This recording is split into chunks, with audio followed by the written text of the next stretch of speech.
हमारा टॉपिक है working of transit vernier theodolite अर्थात संक्रामी वर्नियर थियोडोलाइट की कार्य प्रणाली क्या है। तो जो हमारा थियोडोलाइट है वो दो मुख्य कार्य करता है, कोण मापने का और तलेक्षण का कार्य।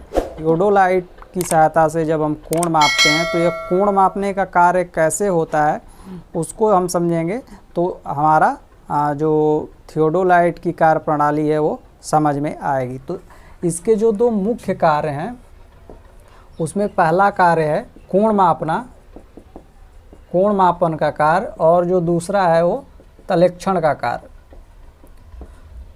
तो ट्रांजिट वर्नियर थियोडोलाइट का कार्य प्रणाली हमको अगर देखना है तो हमको ये देखना होगा कि ये कोण मापन कैसे करता है।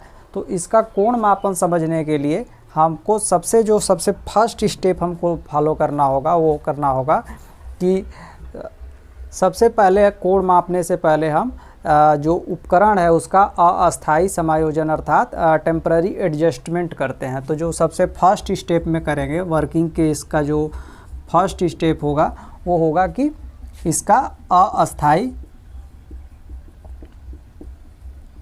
अस्थायी समायोजन करना होगा।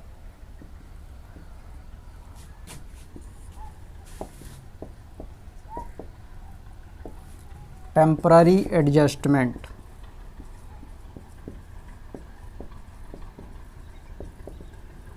अब टेम्पररी एडजस्टमेंट जो है इसके अंतर्गत तीन कार्य आते हैं। सबसे पहला कार्य जो होता है वो केंद्रण होता है, और जो दूसरा कार्य होता है वो समतलन का कार्य होता है। तीसरा जो होता है वो होता है लंबन का निराश अर्थात इसको इंग्लिश में कहते हैं एलिमिनेशन ऑफ पैरालैक्स। अस्थायी समायोजन करने के बाद जो दूसरा स्टेप हम फॉलो करेंगे उस दूसरे स्टेप में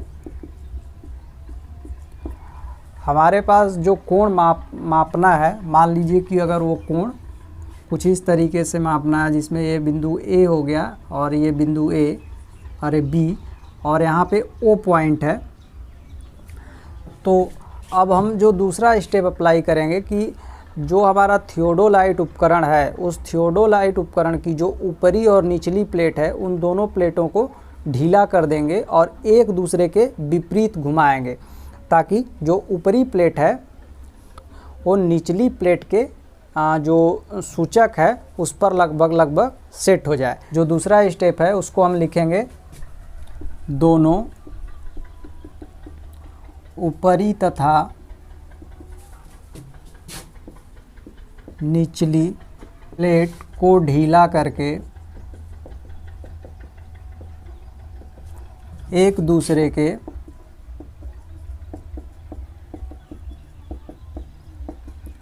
विपरीत घुमाते हैं ताकि ऊपरी प्लेट का सूचक निचली प्लेट के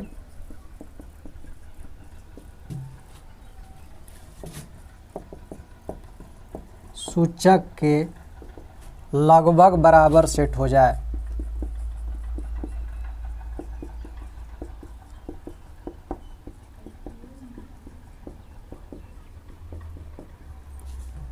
इसके बाद जो तीसरा स्टेप होगा, तीसरे स्टेप में हम क्या करेंगे कि जो हमने यहाँ पे लगभग बराबर में सेट किया है उसको पूर्ण रूप से पूर्णतः शुद्ध रूप से उसको हम सेट करेंगे। तो इसके लिए क्या करेंगे कि जो दोनों हमने ऊपरी प्लेटों को ढीला किया था उसको कस देंगे। तो दोनों प्लेटों को कस देंगे तथा मंदगति पेंच द्वारा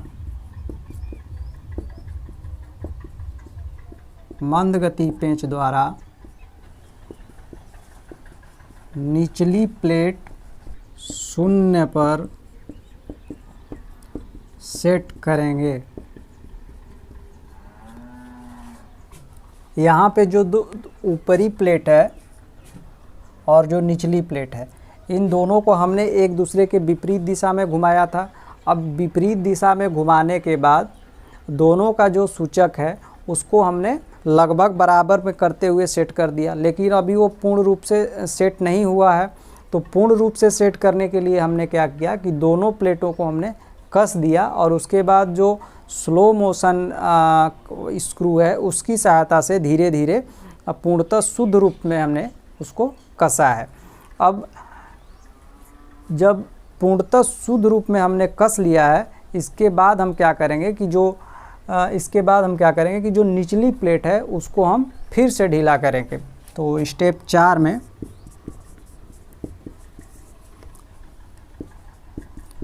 निचली प्लेट को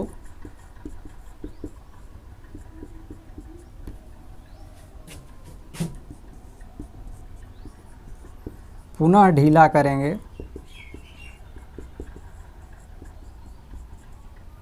तथा ए को अनुमान से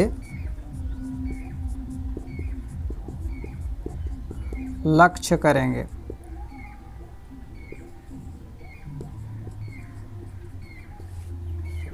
अब ए को जब हमने अनुमान से लक्ष्य कर लिया तो अब इस पॉइंट को फिर से हम शुद्ध रूप से लक्ष्य करेंगे। तो शुद्ध रूप से लक्ष्य करने के लिए हम चूँकि यहाँ पे निचली प्लेट को ढीला किए थे, तो निचली प्लेट पर जो लगा हुआ मंद गति पेच है उसकी सहायता से शुद्धता से फिर लक्ष्य करेंगे तथा इसके बाद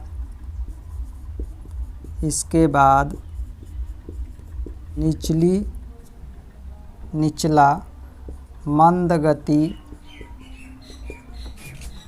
पेंच की सहायता से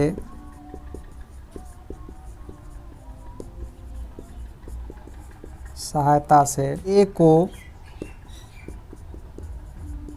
शुद्धता से लक्षित करेंगे।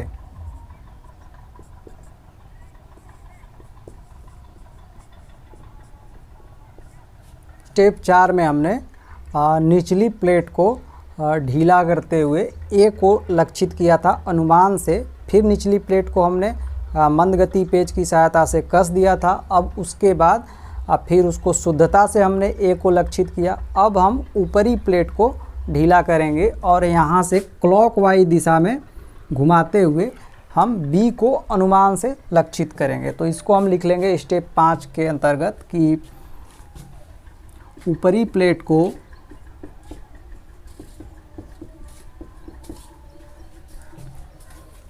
ढीला करके क्लॉकवाइज दिशा में घुमाते हुए बी को अनुमान से लक्षित करेंगे या साधेंगे। अब हमने बी को अनुमान से साध लिया है। अब इसके बाद ऊपरी प्लेट को कस देंगे तथा मंद गति पेच की सहायता से शुद्धता से बी को साधेंगे। शुद्धता से बी को साधेंगे।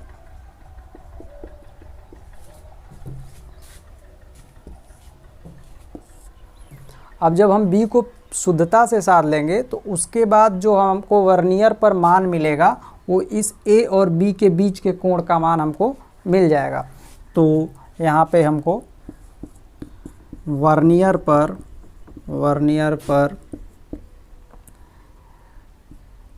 कोण AOB का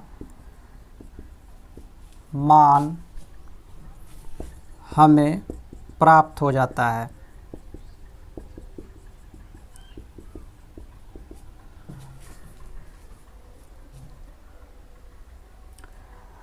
कुछ कुल कुल 5 स्टेपों के अंतर्गत हमने देखा कि जो हमारा थियोडोलाइट उपकरण है इसके जो विभिन्न अवयव हैं, ऊपरी प्लेट और जो निचली प्लेट है और जो मंदगति पेंच है उसकी सहायता से और जो हमारा दूरबीन है उसकी सहायता से हम कैसे कोण का मापन करते हैं। तो इन 5 स्टेपों की सहायता से हमने देखा कि कैसे जो हमारा थियोडोलाइट उपकरण है वो थियोडोलाइट उपकरण कोण का मापन करता है।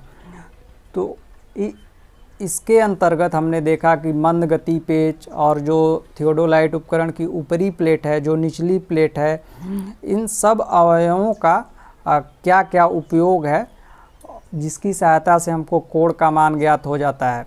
और इसी तरह से हम देखेंगे कि जो थियोडोलाइट उपकरण है इसकी सहायता से हम तलेक्षण का कार्य कैसे करते हैं, तभी हम उसका जो दूसरा मुख्य कार्य है उसको हम समझ पाएंगे। थियोडोलाइट उपकरण की सहायता से अगर हमको तलेक्षण का कार्य करना है, लेवलिंग करनी है, तो इसके लिए हमको जो सबसे पहला काम ये करना होगा कि जो हमारा थियोडोलाइट उपकरण का दूरबीन है वो जो ऊर्ध्वाधर समतल में मूवमेंट कर रहा है उस मूवमेंट को हमको रोक देना होगा।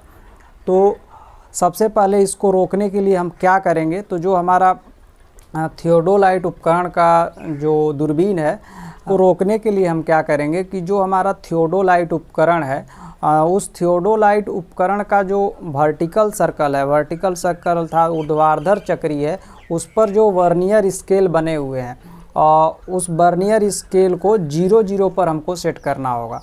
और जब 0 पर हम सेट कर देते हैं तो 0 पर सेट करने के पश्चात जो दूरबीन है उसको हम क्लैंप कर देंगे अर्थात कस देंगे। तो जब कस देंगे तो वो दूरबीन एक सामान्य जैसे लेबलिंग मशीन होता है उसकी तरह हो जाएगा। तलेक्षण कार्य करने के लिए अर्थात लेबलिंग का कार्य करने के लिए हमको सबसे पहले जो थियोडोलाइट उपकरण है इसकी जो दूरबीन है उसका इस दूरबीन का ऊर्ध्वाधर समतल में जो मूवमेंट हो रहा है उस मूवमेंट को रोकना होगा। तो ये जो ऊर्ध्वाधर समतल में हमारी जो दूरबीन है वो मूवमेंट कर रही है, इसको हम कैसे रोकेंगे। तो इसको रोकने के लिए हमको जो सबसे पहला कार्य करना होगा वो करना होगा कि जो वर्टिकल सर्कल है, वर्टिकल सर्कल अर्थात जो ऊर्ध्वाधर चक्री है, इस ऊर्ध्वाधर चक्री पर जो वर्नियर स्केल बने होते हैं उस वर्नियर स्केल को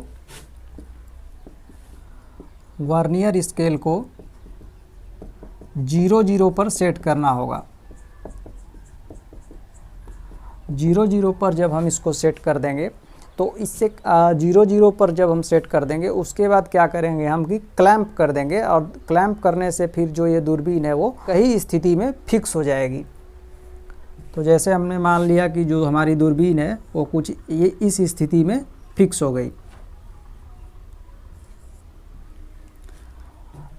अब इस तरह फिक्स होने से यह एक सामान्य लेबल मशीन की तरह कार्य करेगी जिसकी सहायता से हम जो हमारा स्टाफ रहेगा उस पर का मान हम पढ़ सकते हैं। तो हमारा थियोडोलाइट उपकरण है उसकी दूरबीन को जब हमने क्लैंप करके एक ही जगह फिक्स कर दिया तो इसके बाद इसका जो वर्टिकल समतल, वर्टिकल अर्थात ऊर्ध्वाधर समतल में जो इसका मूवमेंट है वो बंद हो जाएगा। तो जब वर्टिकल समतल में इसका मूवमेंट बंद हो जाएगा तो इसका जो मूवमेंट होगा वो हॉरिजॉन्टल समतल में होगा, अर्थात वो कुछ इस तरीके से मूवमेंट करेगा, इधर की तरफ और इधर की तरफ।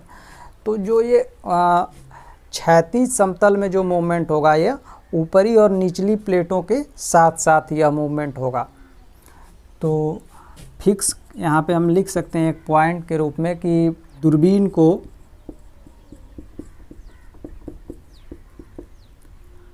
क्लैंप करने के पश्चात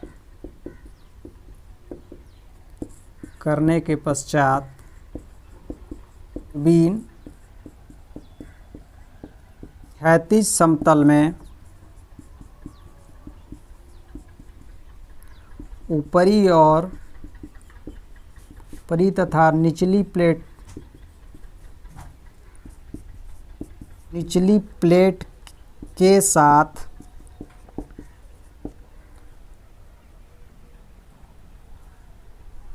घूमेगी।